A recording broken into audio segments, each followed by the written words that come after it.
Hello children, welcome for the third standard EVS lecture. Subject EVS, chapter number 5, Understanding Time. Time तो आपको पता है, जो आप वॉच में देखते हो. सिर्फ टाइम का मतलब जो आपकी वॉच पे होता है वो भी नहीं, आप जो कैलेंडर में डेट देखते हो, डे देखते हो. That means Monday, that mean 1 2 3 या डेज जैसे मंडे ट्यूसडे, फिर मंथ जनवरी फरवरी, ये सब टाइम में आता है. ये सब कौन से इसमें आता है? टाइम में आता है. So let's learn the topic number 5, understanding time. Time has 3 part. What has gone by is past. जो टाइम के 3 पार्ट होते हैं. जो चला गया है उसको बोलते हैं पास्ट. व्हाट हैज गॉन मतलब चला गया, उसको पास्ट बोलते हैं. What is going now is present. जो चल रहा है उसको प्रेजेंट बोलते हैं. What is yet to come is future. जो आने वाला है उसको फ्यूचर. तो टाइम के कितने पार्ट है? 3. Past, present, future. Now see the example. Today is Monday. तो द वर्ड टुडे से क्या पता चल रहा है कि वो आज प्रेजेंट टाइम बता रहा है. Tomorrow is my birthday. Tomorrow क्या पता चल रहा है? टुमारो शो द फ्यूचर्स, मतलब वो फ्यूचर बता रहा है कि कल आने वाला है, tomorrow. Yesterday granny told me story. Yesterday से क्या पता चल रहा है? पास्ट. कि येस्टरडे वर्ड क्या पता चल रहा है आपको? येस्टरडे वर्ड से yesterday word show the past के मतलब कल ग्रैनी ने स्टोरी सुनाए थे. फिर time can be understood using means such as calendar, school time table etcetera. मैंने बताया ना आपको, कैलेंडर से भी, टाइम टेबल से भी. जैसे आप रेगुलर टाइम टेबल निकालते हो, क्यों? क्योंकि आप फर्स्ट पीरियड, सेकंड पीरियड, इससे आपको पता चलता है कि कौन से टाइम पे कौन से लेक्चर होने वाला है. तो टाइम को अंडरस्टूड करने के लिए हमें कैलेंडर, डेट, मंथ, एवरीथिंग समझने आना चाहिए. फिर अभी आप देख सकते हो, डू यू नो, यहाँ पे कैलेंडर बताए. कैलेंडर से आपको क्या क्या डेट पता चलती है, कौन से डेट कौन से डे पे आ रहा है, कौन से डे पे कौन सा फेस्टिवल है, ये सब हम लोग कैलेंडर से अंडरस्टूड करते हैं. ओके.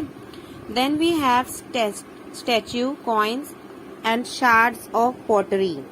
अभी पुराने जमाने के जो स्टैच्यू, कॉइन, उसके ऊपर कुछ ना कुछ ऐसा बना हुआ रहता है जिससे पता चलता है कि ये कौन से पीरियड ऑफ टाइम का है, कि कौन से एरा का है. तो it is important to understand time for studying history. History में आपको पता है, जैसे कि बताते कि ये BC में ये चीज हुआ था, ये ईयर में ये हुआ था. तो अगर हमें टाइम की नॉलेज नहीं है तो हम हिस्ट्री स्टडी नहीं कर सकते. अभी बहुत से टाइम पे जब बहुत से कॉइन्स पे दिखा हुआ रहता है, आप देखते हो कि कौन से वो ईयर्स का है, कौन से एरा का है. स्टैच्यू पे भी लिखा रहता है.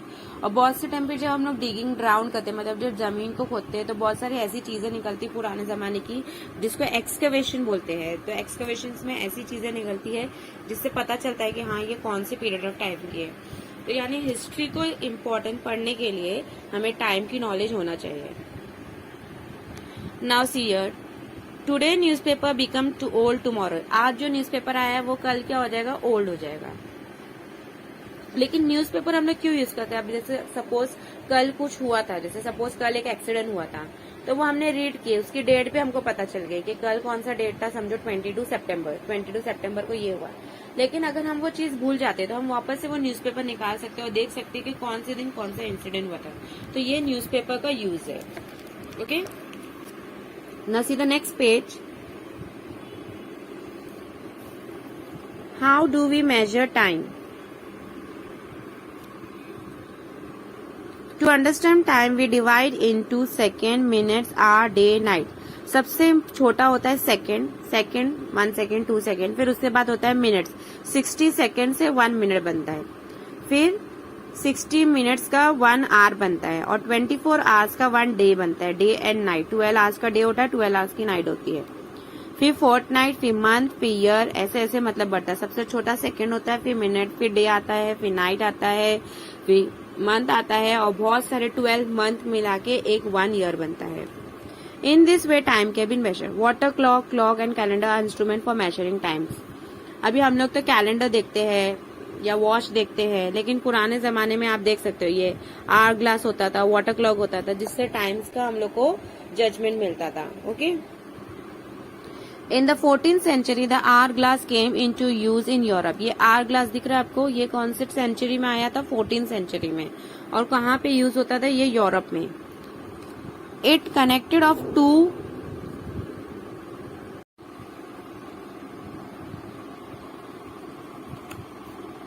It consisted of two connected glass vessels fitted in a wooden frame.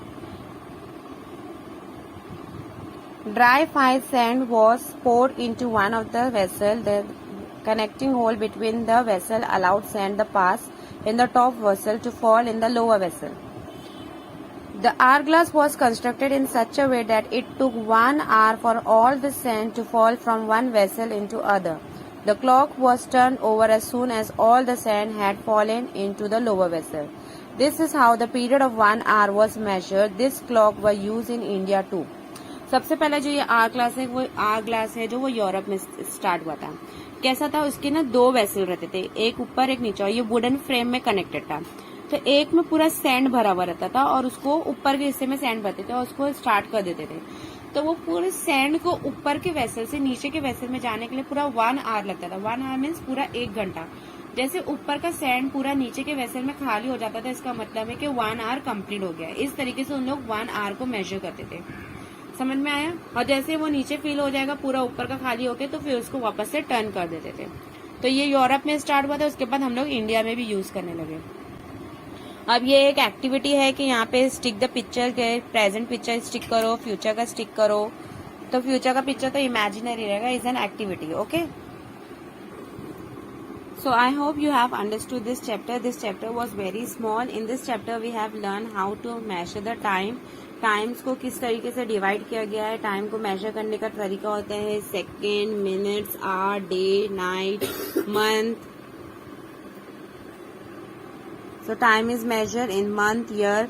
और ये पुराने जमाने के जो इंस्ट्रूमेंट है, वाटर क्लॉक, आवर ग्लास, ये बताया गया in this lesson. Then now a day we use calendar, watch, so many things to measure time. And very important thing is that time is divided into 3 parts, that is past, present and future. So I hope you have understood this lesson. Thank you.